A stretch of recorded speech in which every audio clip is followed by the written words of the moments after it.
The sunlight spilled through the tall windows of the grand kitchen, filling the golden-colored walls with a false sense of warmth. The mansion stood proud, elegant, and polished from the outside, but behind its gleaming doors lived a story no one could imagine.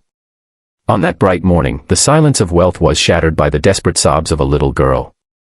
Kneeling on the polished hardwood floor, her small hands pressed against the ground, a silver bucket overturned beside her, its water spreading like tears across the floor. Her dress, once a soft shade of blue, clung to her trembling body as she wept, "My hand hurts so much." Her fragile voice echoed through the hall, but only one person stood near her, someone who should have comforted her, yet instead only watched, almost pleased at the sight of her pain. And in the doorway, footsteps approached. The man of the house, a figure of power and authority, was about to enter a scene that would change the course of all their lives forever.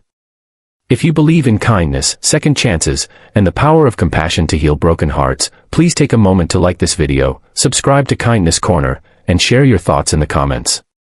Every story we tell carries the hope of reminding the world that love and empathy are never wasted. The little girl, only 7 years old, had already learned too much about pain and silence. Though her father was a millionaire, respected in boardrooms and admired by strangers, she lived more like a shadow in her own home. Her mother had passed away years ago, leaving a void that money could never fill. In her absence, another woman stepped in, a stepmother draped in jewels, gowns, and false smiles. To outsiders, she seemed perfect, charming, even generous. But when the doors closed and no eyes were watching, her true nature emerged. Chores piled on the small shoulders of the girl, and every mistake was met with scolding, with punishments that no child should endure. That morning, while trying to clean the floor, the girl had slipped, her hand catching the sharp edge of a fallen glass. Tears burned in her eyes not only from the wound, but from the loneliness of having no one to run to, no arms to hold her and say it would be okay. The mansion's grandeur could not hide the cries that rose from the kitchen. The father, who had just returned from an important meeting, stepped through the doorway with a leather briefcase in hand. His eyes widened at the sight before him, his little girl crumpled on the floor, sobbing, clutching her injured hand, while his wife towered over her with cold disapproval. For a moment, time stood still. The clash of wealth and suffering painted a picture he could no longer ignore. The man who had spent his life chasing deals, fortune, and success suddenly realized that he had missed the most important meeting of all, the one with his daughter's broken heart. But before his arrival, life had been a series of long days for the girl. Day after day, she scrubbed floors, polished silver, and carried burdens far heavier than her tiny arms should have known. She would watch the sunlight dance on the marble counters, imagining that maybe, just maybe, her mother was still somewhere in that light, watching her, protecting her. Each morning began with chores, and each night ended with silent tears pressed into her pillow. She tried to smile when her father glanced at her during dinners, but he rarely noticed the scratches on her hands, the sadness in her eyes. He was too busy with his empire, too convinced that providing wealth was enough to make up for his absence. Yet in truth, the little girl didn't want diamonds or mansions, she only wanted love. As the days passed, her pain deepened. She felt invisible, unheard, unloved, though her heart still clung to hope. And on that particular morning, when the bucket slipped and the glass broke, it was as if the universe itself decided enough was enough. Her cries grew louder, filling the grand hallways, reaching the ears of the one man who could make a difference. Her father's footsteps echoed closer, and with each step, destiny shifted. For in that moment, the weight of his choices would crash upon him, and he would be forced to see what he had long ignored. The tension in the room built like a storm. His wife quickly straightened, masking her face with false innocence, as though she had been helping the child all along. But the sight of blood on his daughter's small hand cut through every excuse, every lie, and every illusion of happiness he had believed in. The world of luxury he had built suddenly seemed meaningless compared to the broken child at his feet. And as his heart raced, the sound of her words, "My hand hurts so much," rang in his ears like a haunting melody he could never forget. The father stood frozen in the doorway, his briefcase dangling from his hand, forgotten. Sunlight poured in behind him, but it seemed the brightness of the morning could not chase away the shadows that clung to the room. His daughter's sobs cracked something deep inside him, something he had locked away for years in the pursuit of wealth and power. He saw the blood on her small hand, dripping onto the wooden floor, mixing with the spilled water. He saw her trembling shoulders as she tried to stay silent even in her pain, as though afraid her cries would only make things worse. And suddenly, memories of his late wife flooded back, the woman who once told him, holding their newborn baby in her arms, that this little girl was the most precious gift life had given them. How had he drifted so far from that promise? For years, he had convinced himself he was doing his best. He built an empire, believing that success would shield his daughter from pain, believing that comfort meant safety.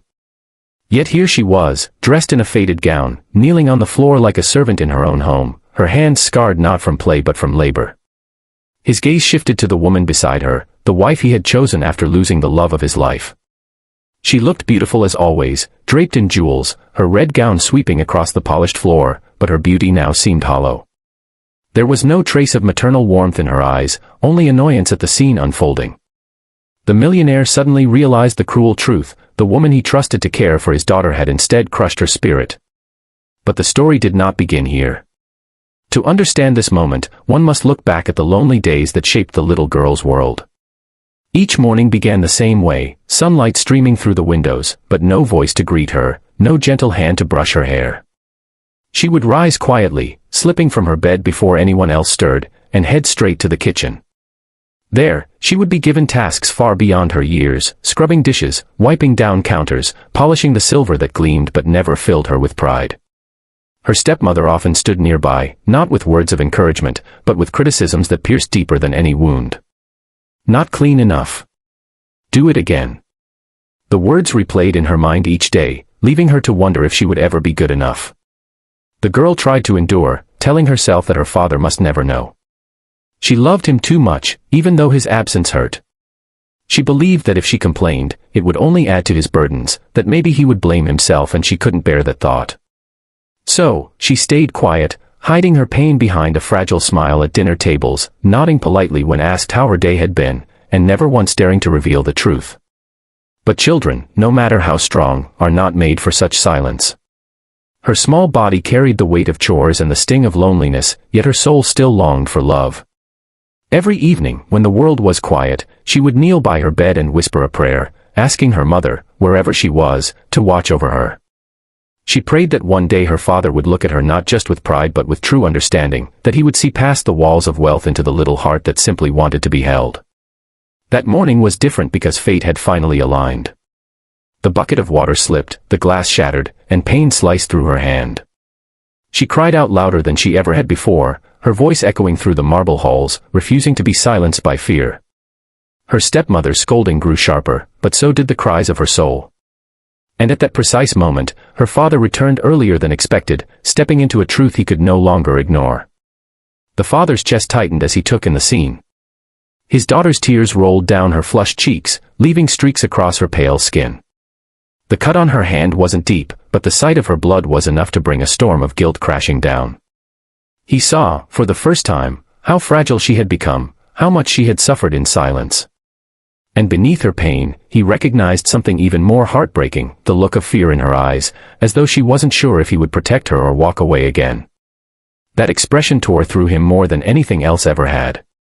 He set his briefcase down and knelt to the floor, ignoring the expensive fabric of his suit brushing against the spilled water. The millionaire who had once commanded boardrooms now found himself trembling as he reached for his daughter's injured hand. The little girl flinched at first, and used to tenderness, but when she realized it was her father, she allowed him to hold her. He pressed a handkerchief to the wound, but it wasn't just the cut he was trying to heal, it was years of neglect, years of absence, years of unspoken words. And as he held her, he whispered a silent promise to himself: this was the moment everything would change.